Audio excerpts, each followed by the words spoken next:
तर या व्हिडिओमध्ये आपण पाहणार आहोत की स्टॅम्पिंगची इनवॉइस जी आहे ती कशी तयार करायची आहे, त्यावर डिजिटल सिग्नेचर कशी करायची आहे आणि DIM ॲक्टिवेशन ची जी प्रोसेस आहे ती पण आपण कशी करायची ती या व्हिडिओमध्ये आपण पाहणार आहोत. तर एक सॅम्पल इनवॉइस आहे माझ्याकडे, ज्यावरून आपण लक्षात घेऊ की इनवॉइस तुमची कशी असली पाहिजे. ठीक आहे. तर सगळ्यात आधी तुमची जी इनवॉइस आहे ती तुमच्या पंपाच्या लेटर हेडवर प्रिंट असलेली पाहिजे. हे खूप गरजेचं आहे. ठीक आहे. जसं की इथे रोहित पेट्रोलियम आहे, त्यांचं हे लेटर हेड आहे आणि त्यावर ही इनवॉइस त्यांनी प्रिंट केलेली आहे. ठीक आहे. यामध्ये तुमच्या पंपाचा वेंडर कोड असणे गरजेचं आहे. जी डेट असेल तुमची इनवॉइस डेट ती तुमची लेटेस्ट डेट असेल, म्हणजे रिसेंटली. भले तुमचं स्टॅम्पिंग कधीचं पण असू द्या, काही हरकत नाही. तुमची डेट जी आहे इनवॉइसची ती या महिन्यातलीच असायला पाहिजे. ठीक आहे. इनवॉइस नंबर जो आहे तो असा ठेवा जेणेकरून हे ओळखायला सोपं जाईल की ही तुमच्या पंपाची इनवॉइस आहे. जसं की इथे रोहित पेट्रोलियम, तर यांनी काय केले, रोहित 24-25-01 म्हणजे काय, रोहित पेट्रोलियमची ही 2024 या फायनान्शियल इयरची स्टॅम्पिंग आहे आणि त्यामध्ये त्यांच्या 2 MPD होत्या. तर त्यांनी काय केलं की पहिल्या इनवॉइसला 01 नाव दिले आणि दुसऱ्या इनवॉइसला जे आहे ते 02 नाव दिले. ठीक आहे. तर असा तुमचा इनवॉइस नंबर असायला पाहिजे. रोहित 24-01 किंवा 24-25-01 पण तुम्ही टाकू शकता. ठीक आहे. हा एका MPDच्या इनवॉइससाठी झाला. जर तुमच्याकडे 3 MPDज असतील, ठीक आहे, तर तुम्ही काय करणार, जे रोहित 24-25-01 02 03 असे 3 वेगळे तुम्ही इनवॉइस तयार करणार. ठीक आहे. आता इथे खाली आल्यावर इथे आपल्याला सब्जेक्ट दिसेल की तुम्हाला कुठल्या वर्षाची जी रिइम्बर्समेंट आहे ती क्लेम करायची आहे. त्यामध्ये तुम्ही इथे टाकलं पाहिजे. जसं की आता यांना 24-25 रेज करायचं आहे, तर यांनी 24-25 टाकलेलं आहे. 25-26, 26-27 जे काय फायनान्शियल इयर आहे ते तुम्ही इथे टाकू शकता. ठीक आहे. सॅक कोड सर्वांनी हाच टाकायचा आहे, 996211. यामध्ये कुठलेही चेंजेस नाही करायचे, कारण स्टॅम्पिंगसाठी जो सॅक कोड BPCLची जी रिक्वायरमेंट आहे सॅक कोडची ती हीच आहे स्टॅम्पिंगसाठी. ठीक आहे. त्यानंतर इथे तुम्हाला डिस्क्रिप्शनमध्ये थोडक्यात थोडी माहिती द्यायची आहे की तुम्हाला ही इनवॉइस तुम्ही कशाबद्दल रेज केली आहे. ठीक आहे. तर reimbursement of stamping charges for MPD serial number, म्हणजे यांनी काय केलं आहे, या MPDच्या सिरियल या MPDसाठी त्यांनी स्टॅम्पिंग रिइम्बर्समेंट क्लेम केलं आहे कंपनीकडे आणि त्यासाठी त्यांनी इनवॉइस बनवली आहे. ठीक आहे. तर अशा प्रकारे तुमची ही इनवॉइस जी आहे ती असली पाहिजे. यामध्ये नोझल्स वगैरे व्यवस्थित पाहून टाका. काही जण इथे 8-8, 10-10 नोझल टाकून देतात, पाहत नाही काही नाही, तर त्यामुळे पण तुमचं इनवॉइस रिजेक्ट होऊ शकतं. ठीक आहे. इथे सर्वांनी ही जी इनवॉइस जी बनवलेली आहे ती जे तुमचं जे सर्टिफिकेट आहे, सर्टिफिकेटवर जी अमाऊंट आहे दिलेली तेवढ्याच अमाऊंटचं तुम्हाला इनवॉइस बनवायचं आहे. भले तुमच्या पंपावर 3 MPD असतील, 2 MPD, 4 MPD किती असतील, आपल्याला त्याच्याशी घेणं देणं नाही आहे. आपल्याला फक्त इनवॉइस जे तुमचं स्टॅम्पिंग अमाऊंट आहे एका सर्टिफिकेटचं, ठीक आहे, तुम्हाला तेवढं त्याची एक इनवॉइस बनवायची आहे. भले तुमच्याजवळ 3 MPD, 4 MPD किती असू द्या, प्रत्येकाला तुम्हाला सेपरेट इनवॉइस रेज करायची आहे. ठीक आहे. आणि हे जे चलान आहे हे तुम्ही आता कोणी चलान वेगळं भरतं की कोणी 20,000चं 30,000चं सेपरेट भरतं, कोणी सिंगल भरतं, एकच चलान भरतं. तर तुम्ही हे सिंगल चलान जे आहे त्या फायनान्शियल इयरचं ते तुम्ही अटॅच करू शकता यामध्ये. ठीक आहे. आणि त्यावर एक छोटीशी नोट लिहून टाकायची की बाबा हे जे चलान आहे ते आम्ही या 2 MPDसाठी पे केलेलं आहे म्हणून. एक जस्ट फॉर अंडरस्टँडिंग, दुसरं काहीच नाही. ठीक आहे. आता या इनवॉइसच्या खाली ही इनवॉइस झाली, त्यानंतर चलान आणि त्यानंतर तुमचं स्टॅम्पिंग सर्टिफिकेट, हे 3च डॉक्युमेंट असले पाहिजेत. यामध्ये लेटर वगैरे एक्स्ट्रा डॉक्युमेंट वगैरे जोडायची काही गरज नाही आहे. ठीक आहे. आता राहिला प्रश्न डिजिटल सिग्नेचर कशी करायचा. तर डिजिटल सिग्नेचर यावर झालेली आहे ऑलरेडी, इथे दाखवतं पण आहे की डिजिटल सिग्नेचर व्हॅलिड म्हणून. तर आता डिजिटल सिग्नेचर कशी करायची आपण ते थोडक्यात जाणून घेऊ. ठीक आहे. तर आता आपण डिजिटल सिग्नेचर कशी करायची ते आपण आता पाहून घेऊ. ठीक आहे. यामध्ये सगळ्यात आधी तुम्ही माय कम्प्युटरमध्ये या. ठीक आहे. त्यामध्ये तुम्हाला एक असं ॲप्लिकेशन दिसेल.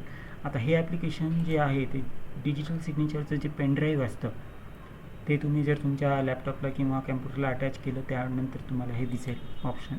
ठीक आहे. हे एक ॲप्लिकेशन असतं जे की डिजिटल सिग्नेचर करण्यासाठी यूज होतं. आता याला आपण ओपन केलं. यामध्ये एक तुम्हाला फाईल दिसेल ज्याची साईज बाकीच्या 2-3 फाईलपेक्षा जास्त असेल.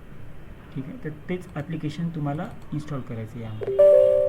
तर यामध्ये हे ॲप्लिकेशन आणलं आहे. मी याला ओके केलं आणि आता हॅज बीन ऑलरेडी इन्स्टॉल, म्हणजे आता हे माझ्या कॅम्प्युटरमध्ये ऑलरेडी इन्स्टॉल आहे म्हणून मला हे ओके म्हणून मला हे इन्स्टॉल करण्यासाठी विचारत नाही. ठीक आहे. तुम्हाला जर असेल तर तुम्ही त्याला अलाव करून इन्स्टॉल करून घ्या ते सॉफ्टवेअर जे आहे ते. त्यानंतर तुम्ही जिथे तुम्हाला डिजिटल सिग्नेचर करायची आहे त्या पेजवर यायचं आहे. ठीक आहे. स्क्रोल करून आता जसं की मला इथे डिजिटल सिग्नेचर करायची आहे म्हणून मी इथे स्क्रोल करून आलो. इथे नंतर मी क्लिक करणार माय टूल्सवर, ऑल टूल्सवर. त्यानंतर तुम्हाला इथे एक ऑप्शन दिसेल यूज सर्टिफिकेट म्हणून. यूज सर्टिफिकेट क्लिक करणार, डिजिटल साईनवर क्लिक करणार आणि इथे एक बॉक्स ड्रॉ करणार. ठीक आहे. आता इथे मला खूप सारे ऑप्शन दिसतात पण आपण त्याच ऑप्शनवर क्लिक करायची की जिथे नाव दिसतं आहे आपल्याला डीलरचं. ठीक आहे. तर मी याला इथे क्लिक केलं आणि कंटिन्यू केलं, साईन. ठीक आहे. तर आता हे मला फाईल सेव्ह करण्यासाठी विचारतं आहे. तर आता माझ्याजवळ ही फाईल ऑलरेडी सेव्ह आहे म्हणून मी याला आता कॉपी. ठीक आहे. आणि याला करणार सेव्ह. आता तुम्हाला इथे पिन टाकण्यासाठी पासवर्ड विचारेल तुम्हाला. तर तुमचा जो डिजिटल सिग्नेचरचा पेनड्राईव्ह आहे त्यावरच तुम्हाला एक टॅग लावलेला असेल आणि जो पासवर्ड आहे तुमचा त्यावर लिहिलेला असेल. तर आता जसं की यावर पासवर्ड आहे लिहिलेला 2 3 4 5 6 7 8 9. ठीक आहे. आता याला मी ओके केलं आणि ही डिजिटल सिग्नेचर इथे झाली. आता ही डिजिटल सिग्नेचर व्हॅलिड आहे की नाही कसं ओळखायचं, यावर जर तुम्ही क्लिक केलं तर तुम्हाला इथे असा सिम्बॉल दिसेल आणि सिग्नेचर इज व्हॅलिड म्हणून तुम्हाला एक पॉपअप येईल. असं जर होत असेल तरच ही तुमची डिजिटल सिग्नेचर जी आहे ती कामाची आहे. जर तुम्हाला असं ऑप्शन येत नसेल तर ती डिजिटल सिग्नेचर करप्ट झालेली आहे, तुम्हाला पुन्हा करावं लागेल. ठीक आहे. तर आता आपण पाहूया की हे जे आपण तयार केलेलं आहे डॉक्युमेंट, स्टॅम्पिंगचं जे इनवॉइस आहे ते आपण अपलोड कसं करायचं. त्यासाठी सगळ्यात आधी आपण जाऊया ई-कनेक्टवर. आणि डिजिटल सिग्नेचर करणं तुम्हाला महत्त्वाचं आहे कारण त्याशिवाय तुमची फाईल अपलोड होणार नाही ई-कनेक्टवर. ठीक आहे. आणि अजून एक गोष्ट जी तुम्ही डिजिटल इनवॉइस करण्याची तुम्ही जे इनवॉइस तयार कराल स्टॅम्पिंगचं, त्या स्टॅम्पिंगच्या फाईलची साईज जी आहे ती 5 MB पर्यंतच असली पाहिजे. त्यापेक्षा जर जास्त असेल 5 MB पेक्षा जास्त तर ती फाईल अपलोड होणार नाही. त्या वेबसाईटची लिमिट आहे की तुम्ही 5 MB पर्यंतच फाईल साईज अपलोड करू शकता. ठीक आहे. तर आता मी इथे पासवर्ड टाकतो आहे 55 आणि मी करतो लॉग इन. ठीक आहे. आता आपल्याला ते अपलोड करण्यासाठी माय ॲप्लिकेशनवर क्लिक करायचं आहे. त्यानंतर डीलर पेमेंटवर जायचं आहे. ठीक आहे. हे मी CC कोड टाकून लॉग इन केलं. मी वेंडर कोडवर अपलोड नाही करत आहे, CC कोडवर अपलोड करतो आहे. ठीक आहे. त्यानंतर तुम्हाला इथे स्टॅम्पिंगची डेट टाकायची आहे. स्टॅम्पिंगची डेट तुम्हाला इनवॉइसवर मिळून जाईल.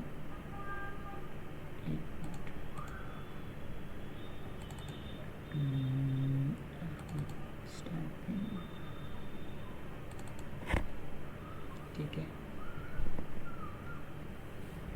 तर तुम्हाला इथे स्टॅम्पिंगची जी डेट आहे ती 12/4/2024 आहे. ठीक आहे. इथे दिलेली डेट हीच डेट तुम्हाला इथे टाकायची आहे. अपलोड करताना वेट अँड मेजरमेंटमध्ये 4/12/2024. ठीक आहे. इथे मी गो करणार. गोवर क्लिक केल्याच्यानंतर तुम्हाला असे ऑप्शन दिसतील. ठीक आहे. तर आता तुम्हाला इथे जे तुम्ही इनवॉइसवर डिटेल्स भरलेले आहे जी तेच तुम्हाला डिटेल्स इथे टाकायचे. जसं की हा माझा इनवॉइस नंबर आहे. ठीक आहे. इनवॉइस नंबर हा मी टाकणार इथे डीलर्स इनवॉइस नंबरमध्ये. डीलरची जी इनवॉइस डेट आहे ती टाकलेली आहे आपण 17/3/2026. 3/17/2026. ठीक आहे. वेट अँड मेजरमेंट सर्टिफिकेटचा नंबर. हां, इथे बरेच लोक काय करतात की हा CLN नंबर टाकतात, LCR नंबर. तर हा नंबर न टाकता तुम्हाला सर्वांना हा नंबर टाकायचा आहे, कारण हाच तुमच्या सर्टिफिकेटचा सिरियल नंबर आहे आणि प्रत्येक सर्टिफिकेटवर हा वेगळा नंबर असतो. CLN नंबर जो आहे तो प्रत्येक सर्टिफिकेटवर किंवा त्या वर्षाच्या स्टॅम्पिंगच्या सर्टिफिकेटवर सेम असतो दोन्ही तिन्ही. आपल्याला हा नंबर टाकायचा. ठीक आहे, जो की सिरियल नंबर आहे. तर आता इथे नंबर आहे 91202425 91202425 36711 36711. ठीक आहे. वेट अँड मेजरमेंटची डेट, स्टॅम्पिंगची डेट तीच 04/12/2024.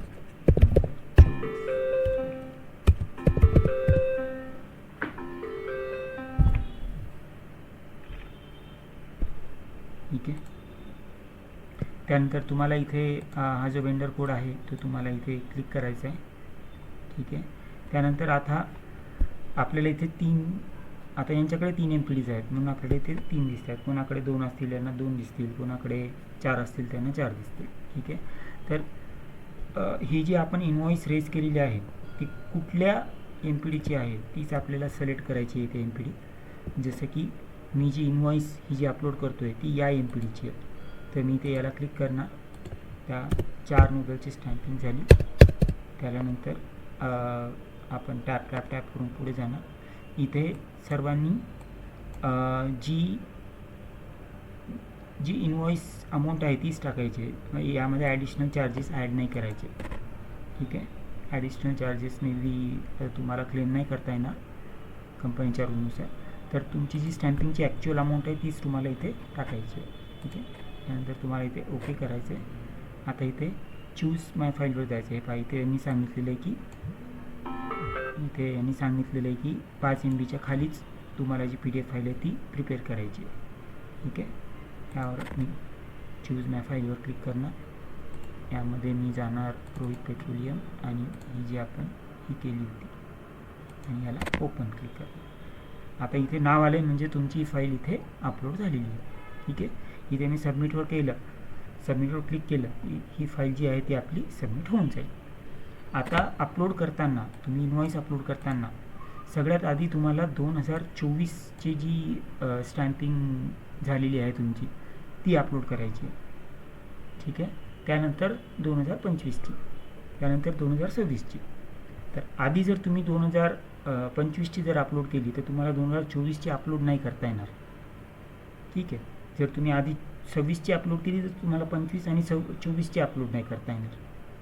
ठीक आहे. तर त्यासाठी तुम्हाला सगळ्यात आधी 2024, 2025 त्यानंतर 2026 असंच तुम्हाला क्लेम जे आहे ते तुम्हाला सबमिट करायचं आहे. ठीक आहे. तर अशा प्रकारे ही अपलोडची प्रोसेस आहे. जी तुम्ही जे सबमिट केलेलं आहे ते तुम्हाला इथे पाहू पण शकता तुम्ही की जे तुम्ही रिइन्व्हेस्टमेंट क्लेम केलेलं आहे त्याचं स्टेटस पण तुम्ही इथे पाहू शकता. ठीक आहे. जसे की यांनी आधी सबमिट केलं होतं पण काही कारणास्तव यांचं रिजेक्ट झालं. त्यानंतर यांनी पुन्हा सबमिट केलं. ठीक आहे. इथे आपल्याला दिसतं हे सगळं. आता जेव्हा त्यांचं हे अप्रूव्ह होईल त्यावेळेस इथे अप्रूव्ड आणि इथे त्यांचा PO नंबर जनरेट होईल. PO नंबर आणि DPID जनरेट होईल. DPID जनरेट झाल्याच्यानंतर जनरली 2 ते 3 आठवड्यामध्ये पेमेंट येऊन जातं तुम्हाला. जे स्टॅम्पिंगचं जे आहे ते. ठीक आहे, तर असं तुम्ही पाहू शकता इथे. आता तुम्हाला पुन्हा न्यू क्लेम करायचं असेल तर तुम्ही इथे रिक्वेस्टवर क्लिक करणार, न्यू क्लेमवर क्लिक करणार आणि तुमची जी स्टॅम्पिंगची डेट आहे ती तुम्ही इथे टाकणार. जसं की आता समजा आता यांना 2025ची सबमिट करायची आहे, तर मी इथे करणार 2025, एक रँडम डेट घेतली आणि इथे गो केलं.